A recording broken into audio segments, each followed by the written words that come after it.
He's about 455 yards away. He's going to hit about a 2 iron, I think. This is the School of Motion podcast. Come for the MoGraph, stay for the puns. But at times I felt like maybe I should only focus on motion graphics and I should be less social and I should focus less on modeling and maybe I shouldn't spend so much time doing motorcycles. Like if I sat down in front of the computer for longer, then I could be that much more advanced in my career. But I don't think that works for me. Like I'm just progressing at the pace that I need to progress and I need to have time for those interests. Otherwise, I just think I'm going to be a crappy designer. I'm always interested in finding out what makes certain people successful in their field.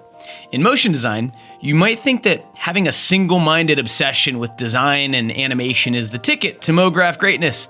But the truth is that having a diverse set of interests and spending time doing other things can actually come back around and help your motion design career in ways you'd never expect. At least that's my theory. As evidence of this theory, I present today's guest, the talented and super interesting Angie Feret. Angie and I connected because we were looking for female Cinema 4D artists to feature in our Cinema 4D Basecamp course. And to be honest, it wasn't that easy to find them. Anecdotally, there seemed to be way more male self-promoting C4D artists than female. And I've been told by several people in the industry that it seems to be harder to find female artists to present their work at events like NAB. But Angie was actually one of the few female presenters at the Maxon booth during the 2017 NAB conference. She got up in front of her MoGraph heroes, her peers, and thousands of live stream watchers worldwide and conquered imposter syndrome live on stage. She's a very interesting person who not only designs and animates in 2D and 3D, but who also works on and rides motorcycles, who models, who is really into the tattoo scene. And after talking with Angie, I think that her uniqueness, her variety of talents and interests have helped her stand out in an industry that is conservatively 70 to 80% male. In this interview, we talk about the strange ways that your interests can combine to give you superpowers in your career. We talk about the underrepresentation of female presenters in our industry and what might be done about it. And we go on and on about how great Maxon is because, well, they just are. You'll love this interview, you'll love Angie, and you might just want to start riding motorcycles after this. So let's get to it. Angie Feret, I'm really excited to talk to you. Thank you so much for coming on. Thank you so much. Such an honor to be on your podcast. Thank you. Oh, stop it. Well, thank you for saying that. So Angie, we were talking right before we started recording and I mentioned, everybody that comes on this podcast, I do a fair amount of Google stalking and just, research is maybe like a better word, but it's Google stalking and I try to find out about them. So I have interesting things to talk about and bring up and just try to get to know them. And most of the people that come on this podcast, it's very easy to find lots and lots about them online, how it relates to their motion design career. And they talk about design and animation and After Effects and all the things you'd expect. But in researching you, I found a whole bunch of other things that you're interested in that are like fascinating and didn't really fit into the stereotype of motion designer. So I'm wondering if we could just start off by, you talking a little bit about your background and how you got into this industry. Yeah, for sure. So it's actually, I used to do a lot of video editing in high school. I was pretty fortunate to go to a kind of like a semi-private high school that was brand new. So they had a lot of great new gear. So I did a lot of communication technology and did a lot of videography and editing back when it was tape to tape editing. And then when they finally brought in Adobe Premiere for the first time, my teacher had no idea how to use it. So I used to skip my other classes to go and figure out how to use Premiere.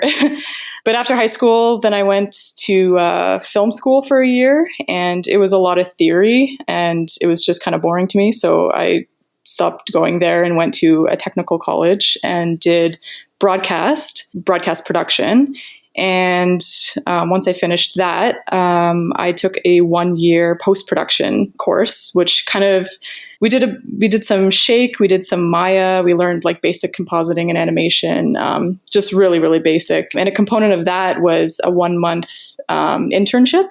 So I got an internship in a studio in Toronto, and I was super fortunate because while some of my classmates were sweeping out closets and doing coffee runs, I was actually making stuff for TV. So I got to work on some like map animations and some stuff for like Discovery and some stuff for some sports channels. So before I was even getting paid, I'd walk into like a bar in Toronto and see some of my stuff like on TV. So I just felt like such a rock star. But yeah, most of the stuff I've learned was through the guys that I worked with at the first studio that I interned at and then eventually got a job at. And they were really great. They basically taught me everything. I didn't have a design background. I never went to school for design.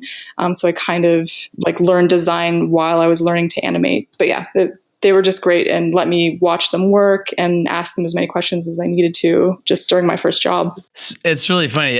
Everything you just said happened to me too. Like we have almost the exact same history of, That's awesome. of getting into this.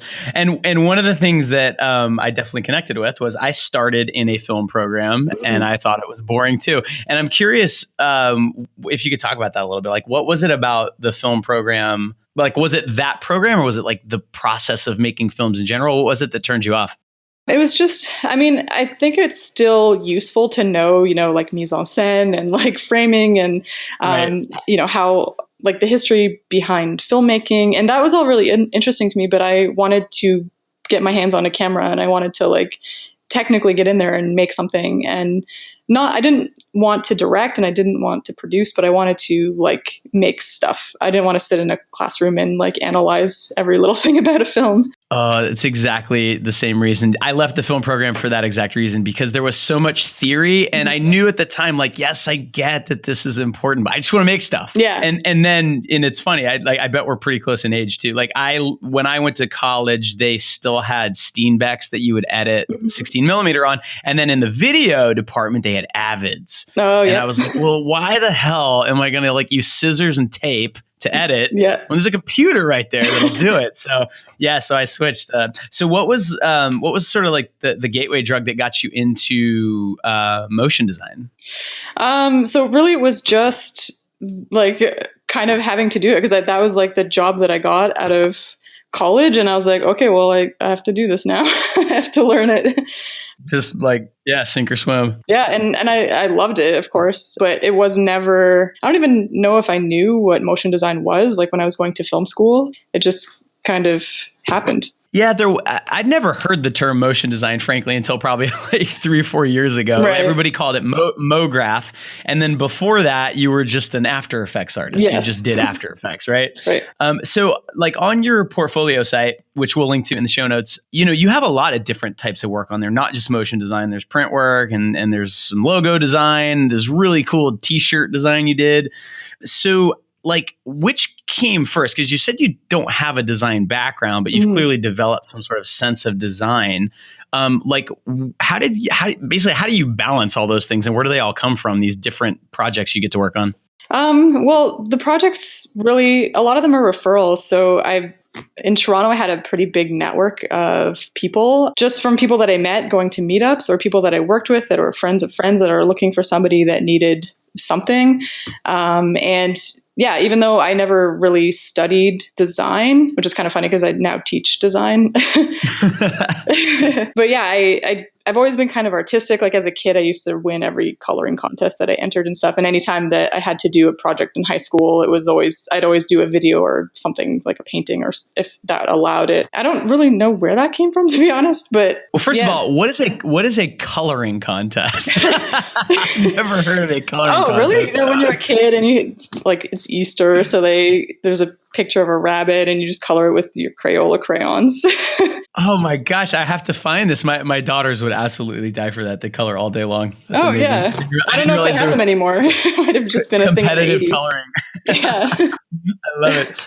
Okay, so that is interesting that you teach design now. It doesn't surprise me anymore when I hear people say things like, I teach this, I never actually went to school for it, because I mean, obviously, like I don't think you have to go to a school to learn stuff. No, Yeah, but I'm curious, like, where did you develop your sense of design and the skills that you now use? Yeah, I think it was just kind of through people that I worked with. That first job that I had in Toronto, the guys that were there just were really great. Like, if I had any questions about color or anything, they would give me honest feedback, and I think it just really helped me grow as an artist. Like, just those guys. Like, I owe a lot of my career to those guys and to watching tutorials and doing a bunch of research. A lot of the stuff that's on my website, like web banners and any print stuff, it was like, a friend needs an ad done or a friend needs a t-shirt design. Can you do it? And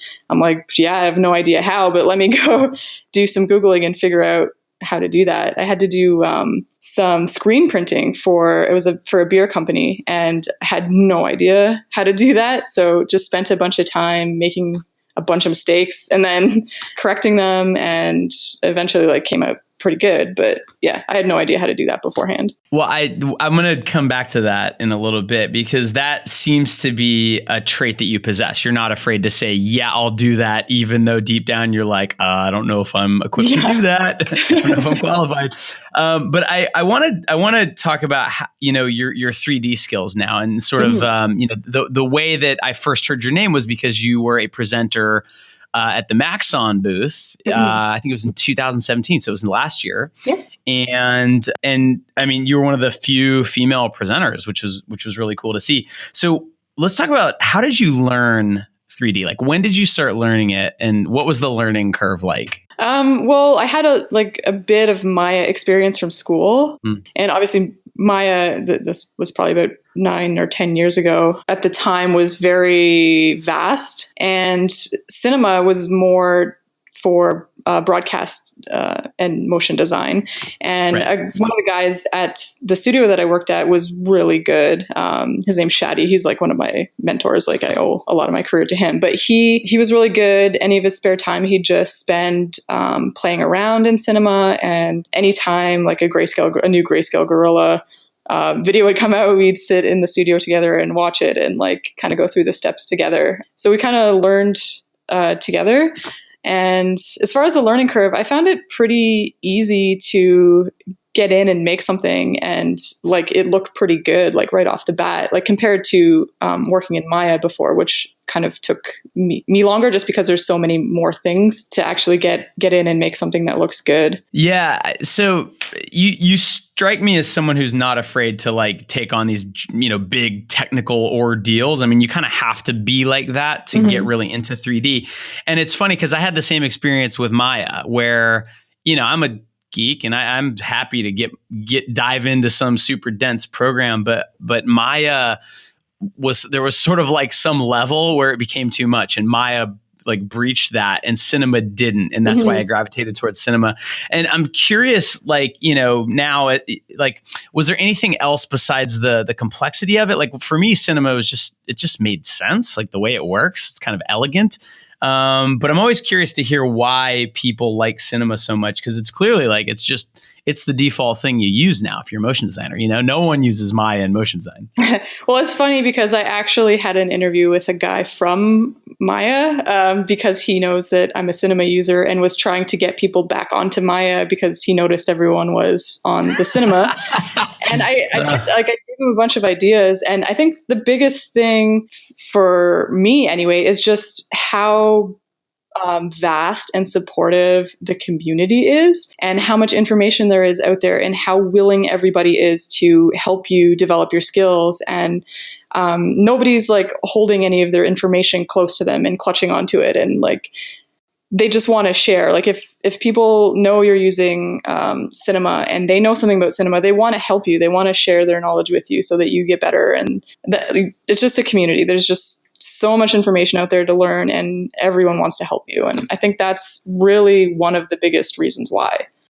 You're definitely right. And I think back to when I started learning it, and at first there weren't too many resources. I think there was C4D Cafe, which was pretty good. And then Nick launched Grayscale and sort of changed the whole thing. And I think a lot of people probably credit him with making cinema so accessible. Right. And I think he probably can take a lot of the credit for how widespread it is. Yeah. But it's funny because I was always told by senior artists that Cinema 4D was like a toy and Maya was like this tool. And I believed that for a long time, because when you look at Maya, it's like Houdini. I mean, you can sort of crack it open and do anything you want. With cinema, you can sort of do that, not quite as deep, but I'm glad. I feel like that's been proven wrong at this point. Yeah. But I mean, there's so many tools out there for everything. It's like, what are you using it for? Right. Like if you're in some pipeline, like you're doing a character animation movie or something, cinema is probably not the right tool, but it comes down to that. But I think for motion design, it's just clear at this point. And you mentioned the community too. Maxon, it's very interesting. Anyone listening who has not been to NAB in the past, I don't know, probably 8-10 years, it's really pretty crazy to go to the Maxon booth, which is, I mean, it's not very big. When you go to NAB, there are booths that I can't even fathom how much they cost, probably millions of dollars, like 2,000 square foot booths. And then you've got the Maxon booth, which is relatively small. And there's always just like 100 or 200 people kind of clustered around it. It's like a black hole that sucks in all the motion designers, the beating heart of it. Totally. And you stream it online too. And I think there's like hundreds of thousands of people watching as well, which is crazy. Yeah, exactly. So, all right. So I want to ask you about one more thing before we get into the Maxon stuff, because I'm really curious about the experience of doing that and how that happened. But 3D and motion design in general is like, so we did a survey last year, and we found, to the surprise of nobody, that there are far more dudes in motion design than females. And we didn't get specific enough, are there more male 3D artists than female artists? But I would assume that it's probably even more skewed there. And and when we talk about presenting, females are even more underrepresented. I mean, there are less females in the industry, but there's way less females presenting and being up on stage and talking about their experiences. So, I'm curious, has that ever affected your experience, being having to, get into this technical or really kind of geeky field where it's mostly dudes? I've heard stories from other guests on this podcast and other females. I'm just curious if you've seen any of that. So for the first, I want to say 6 or so years of my career, I didn't really notice it. However, I never met another female motion graphics artist. I was the only one that I knew of.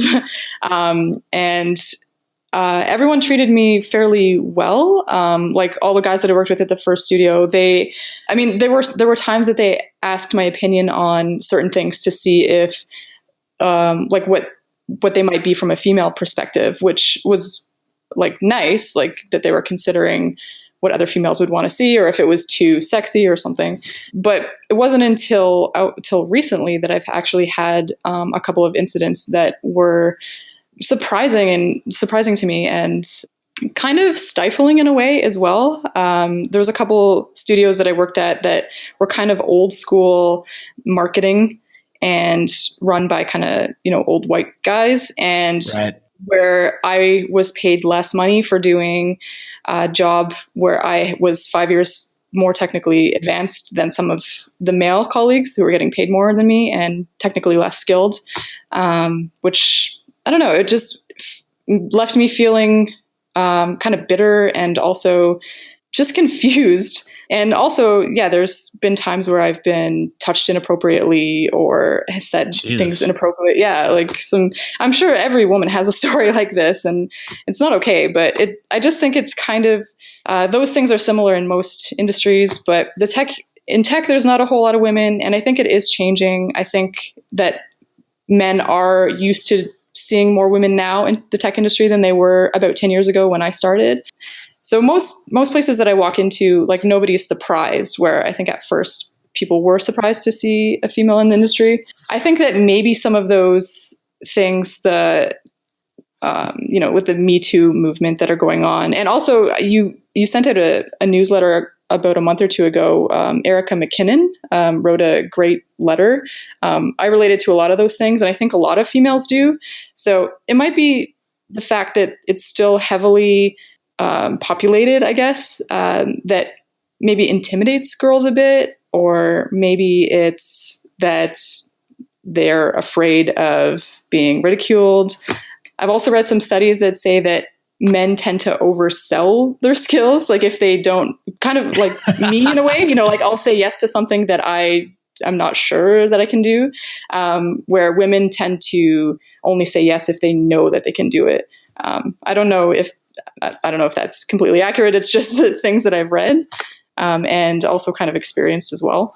Yeah, you said some interesting things. It's really sometimes tough to talk about this stuff because it's hard to know like what's real and what isn't. And so anecdotally, in my experience, if there's someone who is more brash and willing to put themselves out and say, yeah, I can do that, even though they really can't, it's more often than not, it's a male. But then, you meet someone like you and you kind of buck that trend. And there's this really, I wanted to bring up this quote. So we haven't really talked about it yet, but I mentioned that in doing my research about you, I found like all these neat things that you do. And one of them is you ride motorcycles and you're obviously very into it.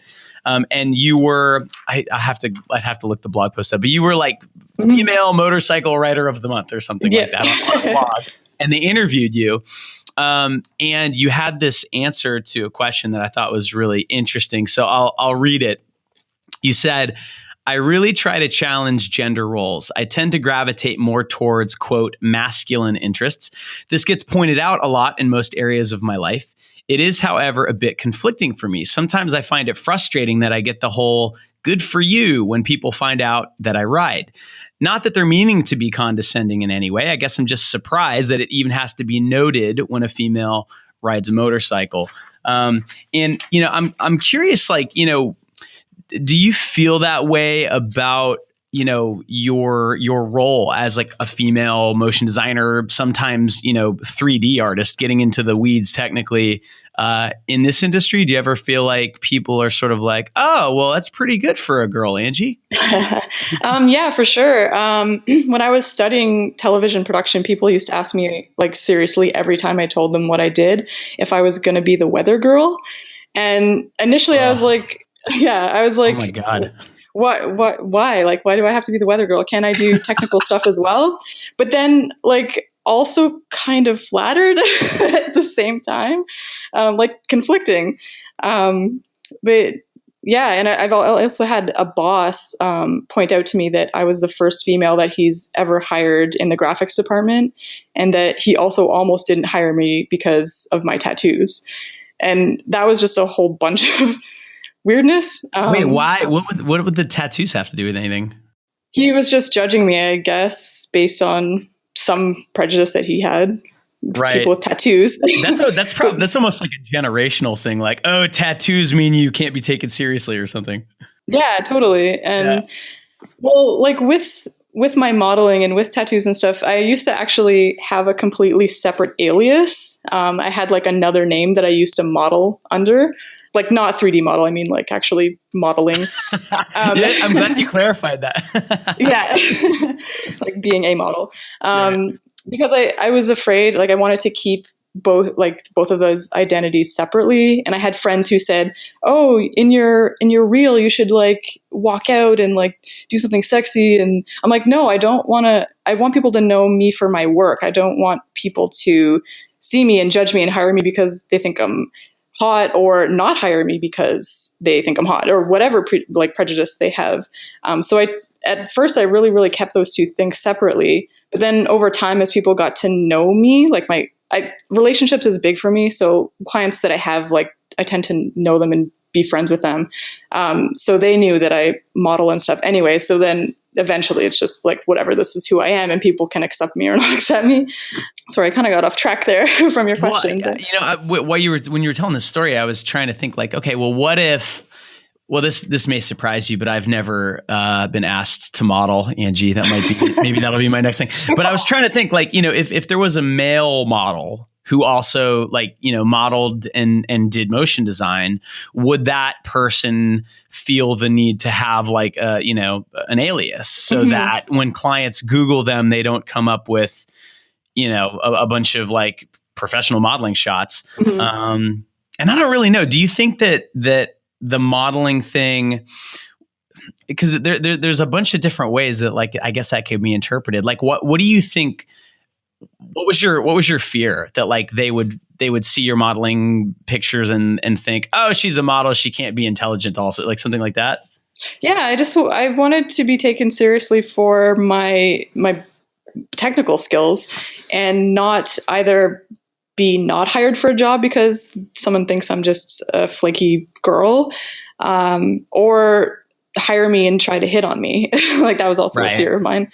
Yeah. Right. It's a shame that, I mean, I know like there's a lot of, it's sort of like in the zeitgeist right now. Like everyone's kind of thinking about these things. And I think our industry probably more than others is doing a lot to try and like get rid of that and make that not happen. And one of the things I've told a couple people this on the show, like one of my theories about maybe the reason that there historically has been less female 3D artists, for example, or it maybe even more importantly, like less visible 3D artists like presenting at places like the Maxon booth and stuff, is that there just haven't been that many people to model themselves after. And I don't mean modeling like 3D modeling or like, photography.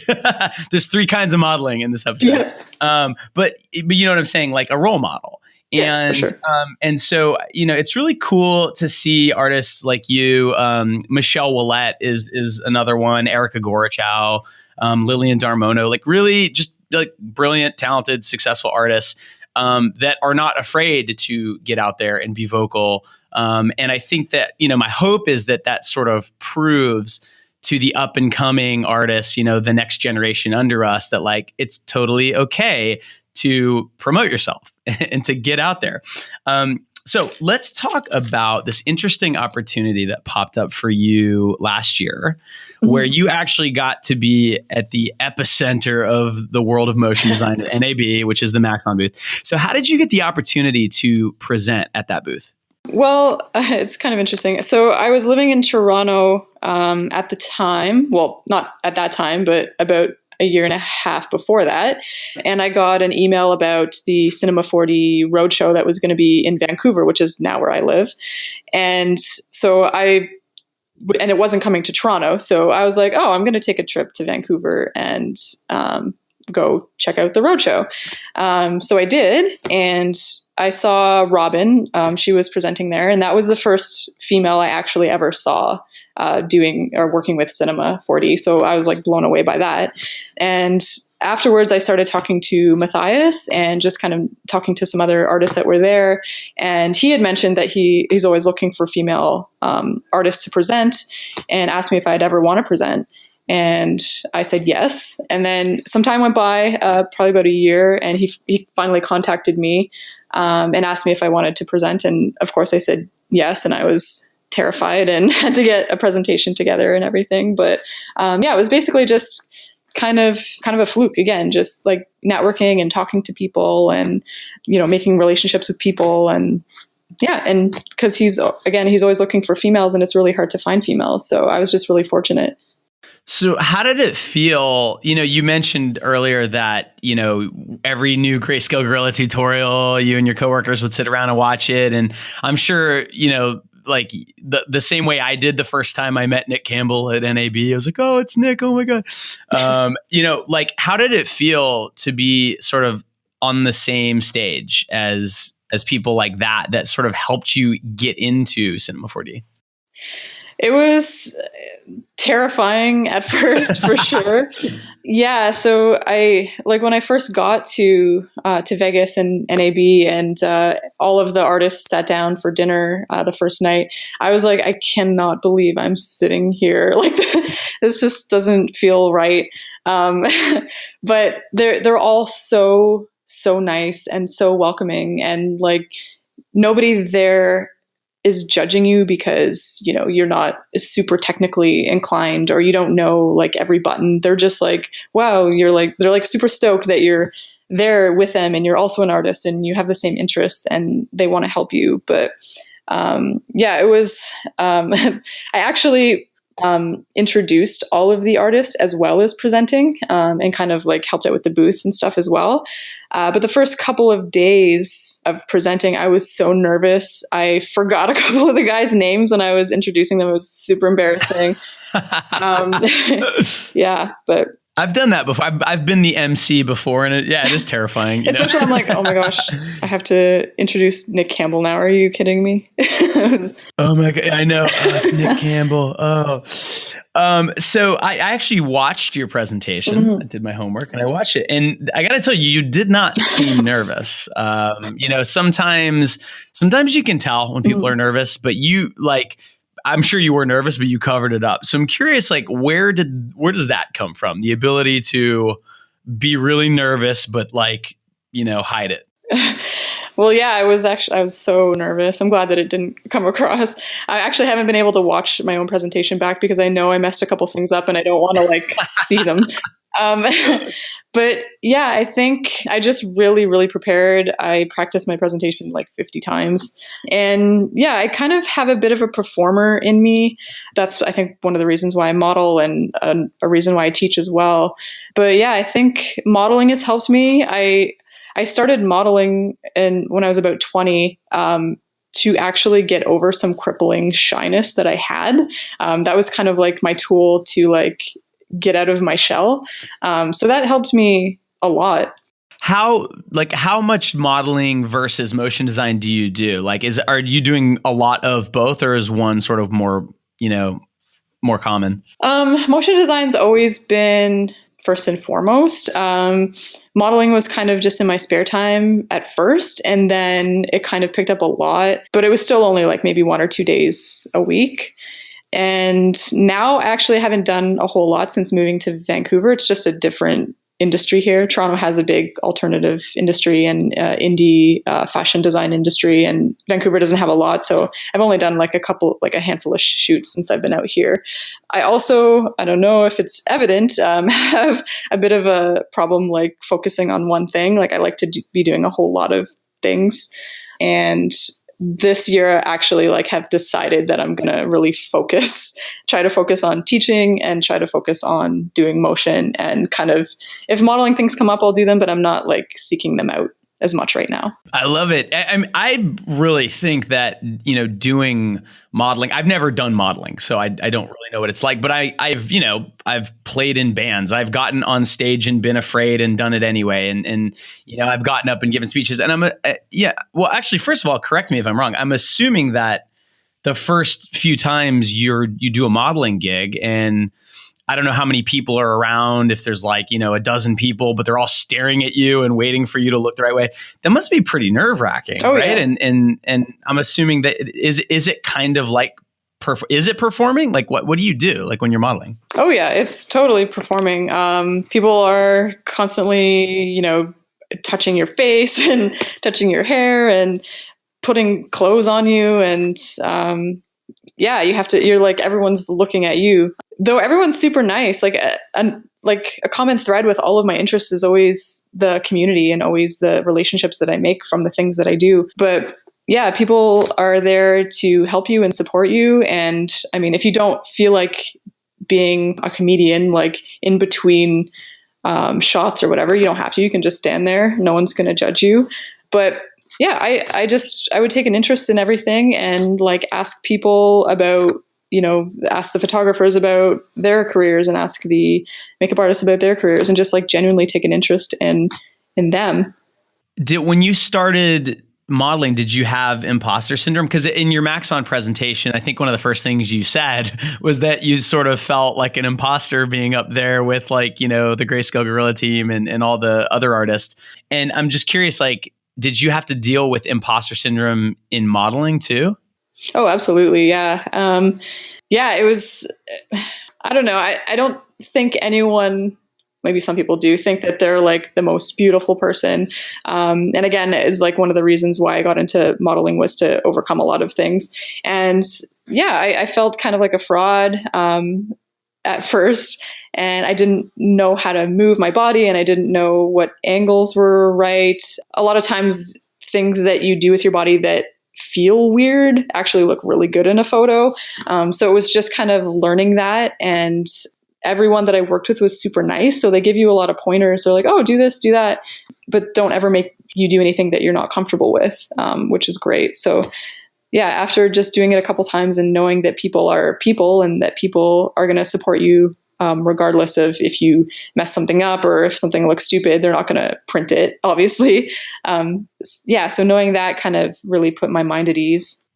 So let's go back to the Maxon thing. So getting up in front of, a bunch of like motion designers, 3D geeks, and, Nick Campbell's over on the side watching. And then there's like, thousands of people watching, and you have this imposter syndrome, like, oh my gosh, what am I doing here? How do you overcome that? Because it sounds like you've had to overcome that, not just in motion design, but in modeling and I'm sure in other areas too. And you seem to be able to do it and good at it. So I'm curious, like, how you talk yourself into doing these things. How do you get over that fear? Yeah. So for me, I think actually I never even heard the word imposter syndrome before listening to your podcast. But I think just knowing that other people feel the same way and reminding myself that everyone's just human and everyone has the same or similar feelings really puts my mind at ease as well. And knowing that the community is super supportive and that they want you to succeed really helped. I also do a lot of mindfulness stuff as well. So that helps me, like meditating and just kind of watching your thoughts and knowing that your thoughts aren't actually you. But yeah, I think the biggest part for me is knowing that the community is supportive, and if you make a mistake, that nobody's gonna ridicule you for it. They just know that you're human. Let's dig into that a little bit. When you do mindfulness or meditation, what are you doing? Are you using Headspace? Are you doing something else? Yeah, I've used Headspace. I use a couple apps. There's one called Aware. Right now I'm doing a weekly mindfulness course. So I go once a week and we do like a meditation together and then kind of analyze it. But it's more about like looking at your thoughts and changing your thought patterns. So people say, oh, I should have done this or I shouldn't have done that a lot. And shoulds are very dangerous. So rather than saying I should do this, I say, oh, I want to do this. So that helps me a lot. Like just knowing I have power over the things that I'm doing and power over my own thoughts. Yeah, I love, so I've on and off meditated and done Headspace, and it, like, if left to my own devices, this podcast would be a lot weirder than it normally is. But I want to bring it up because when it comes to like performance anxiety, that's essentially like what imposter syndrome is, or stage fright. I think that's actually a really powerful tool to kind of conquer that, because you what you said, that you are not your thoughts. Your thoughts are things that happen, and then you are the way you react to those thoughts. That's kind of a strange concept, and I've only ever encountered it in this sort of like mindfulness community. So has that been helpful for you, doing meditation and mindfulness stuff? Oh, absolutely. Yeah. There's been points in my career as well where I felt like I should be further than I am. Sometimes I still have those thoughts, obviously, but I'm able to be compassionate with myself and know that I'm still learning and see where I am in my own journey of motion graphics and life in general. Yeah, there's another piece to the whole meditation thing, which comes up if the deeper you get into it, which is mindfulness is a big part, but then also gratitude. And that's something that personally I have to work on a lot, is just remembering, like, yeah, this is a problem. Yeah, this is stressing me out. Oh my gosh, this didn't get done. But if I just stop and I say, look around, like what could I be grateful for right now? Well, a million things, and even in those moments of like deep stress, you're standing up there, your presentation's about to start, the camera turns red and it's broadcasting to the world. But you've gotten this cool opportunity. I mean, it's, you're among your heroes and your peers, and and I don't know, maybe we'll do a whole episode on meditation one of these days. I'm a big fan. So I want to talk about something that I've heard from multiple people in the industry. We kind of mentioned it briefly, but it's not just that there's an underrepresentation of female presenters, not everywhere. Like a lot of conferences now are doing a great job of sort of like trying to level it out. But when it comes to things like, finding female artists to come present at, a booth at NAB or to do like video lessons or things like that, it's actually seems to be more difficult to get a yes from a female artist than a male artist, anecdotally. And I've heard this from a lot of people. And, you mentioned that there's, that maybe it's the idea that males are more likely to say yes to things they're not qualified for, or that, or to just take chances. But I'm curious if you have any thoughts or insights into why that might be true, that it's harder to get female presenters. Yeah, I think that is really a big one, is just that maybe they don't feel super confident in their skills, or it might even be, the sense of the old boys club that it still is. And that can be a bit intimidating as well. I know for me, I was super scared, and there were times where I was like, oh, maybe I shouldn't do this. Like my skills are nowhere near these other guys that are on the bill. Like, what am I doing? But for me, it was just like, if an opportunity that's this big presents itself, I know that I would regret saying no to it. I feel like I have to take advantage of everything that comes my way. I don't think I did the greatest job I could have at NAB, but I'm still happy that I did it, and hopefully I get the opportunity to do it again.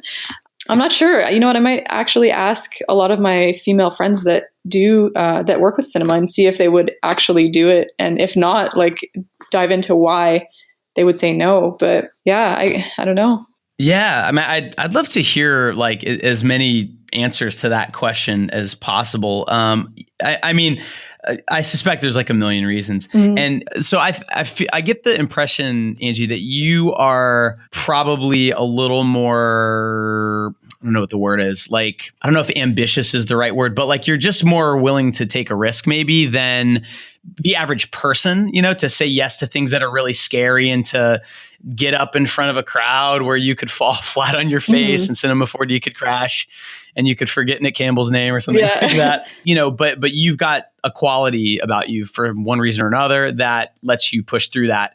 So I'm wondering, like, what advice would you give, a female artist who, is at the NAB, at the Maxon booth this year and starts chatting with Paul Babb or Matthias, and they say, hey, would you be interested in presenting? What advice would you give them to get over that initial, oh, no way I should be doing that?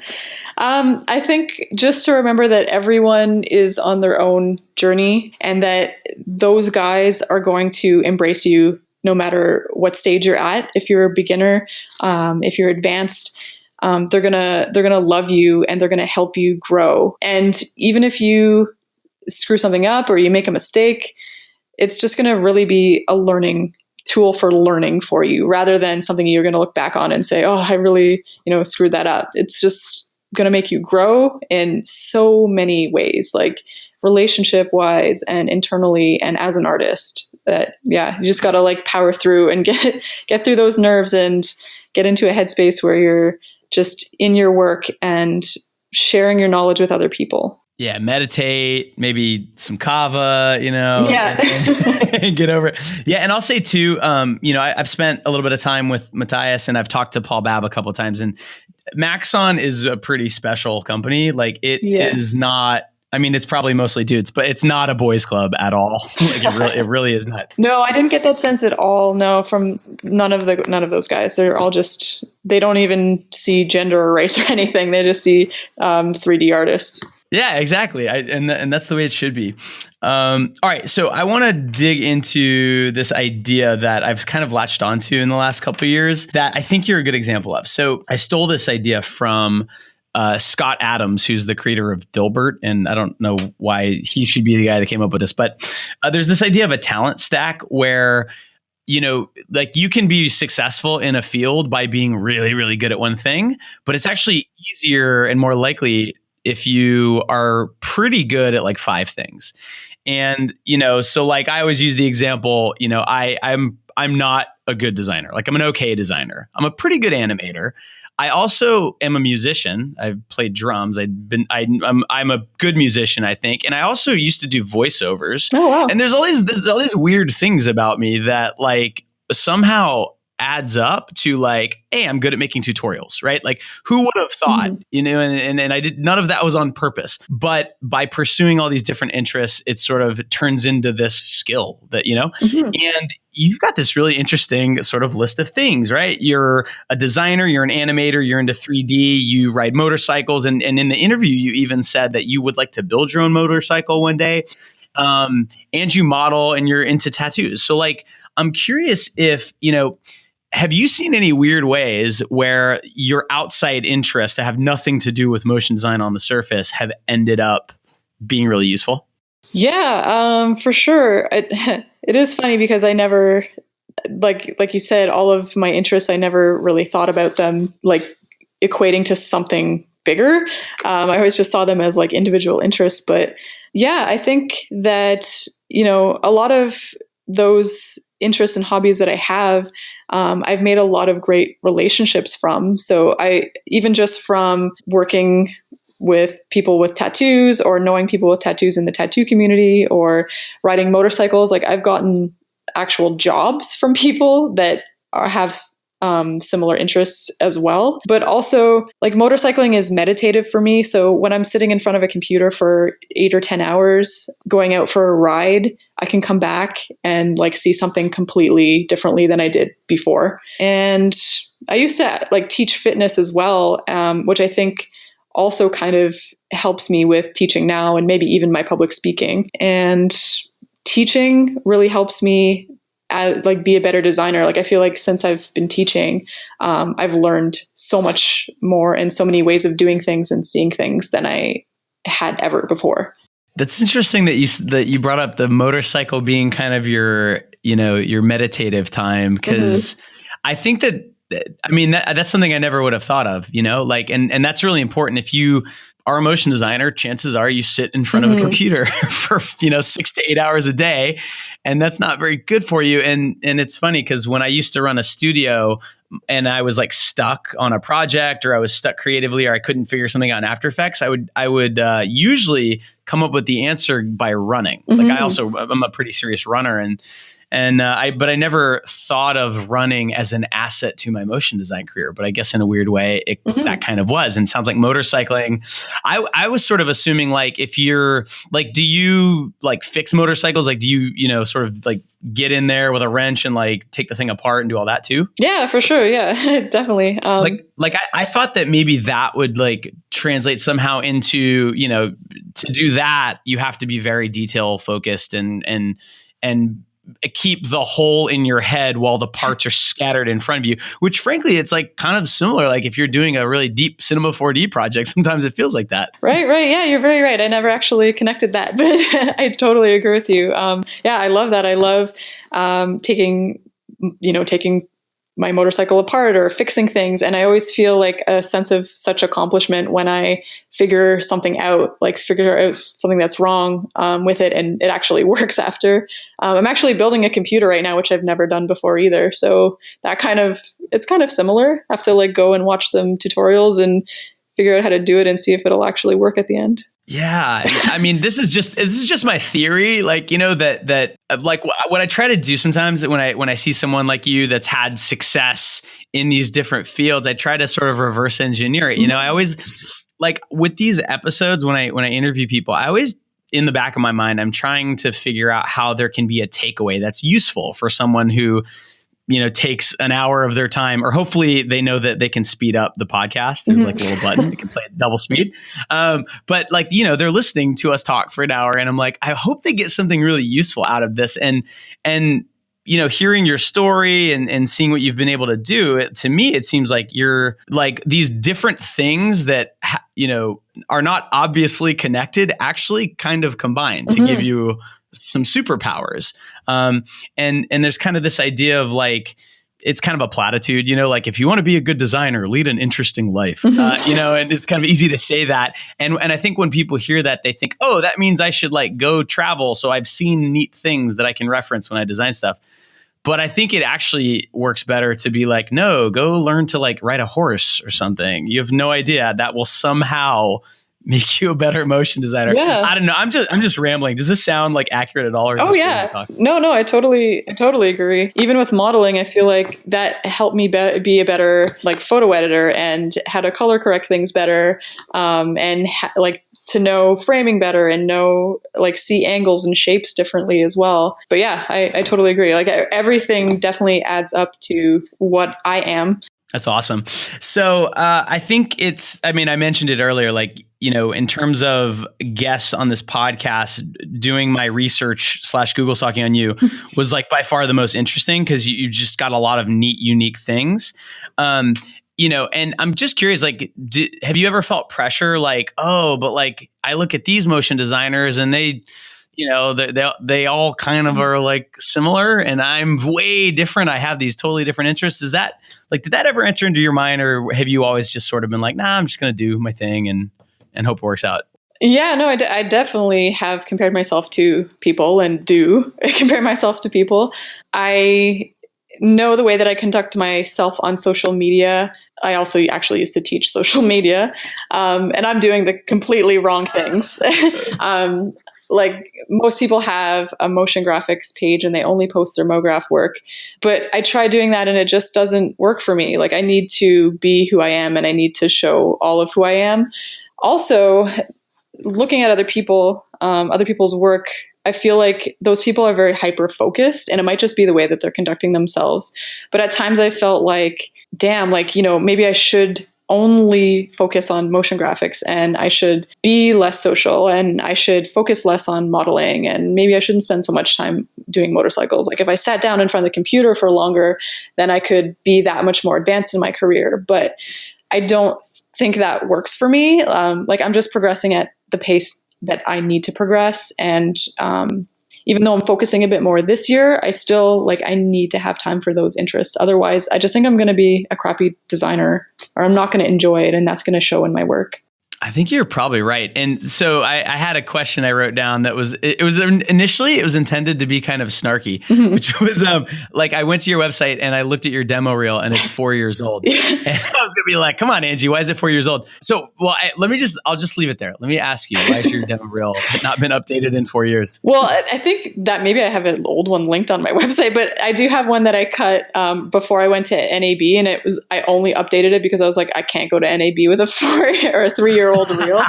That's but awesome. It does have a lot, there is a lot of old work on there, which I am still proud of. But the last 2 or 3 years, I've spent a lot of time working on some corporate stuff that it's not the most interesting stuff that I would want to put on a reel. So that's one reason why it's kind of the older stuff that I find would be more interesting as opposed to boring bank stuff.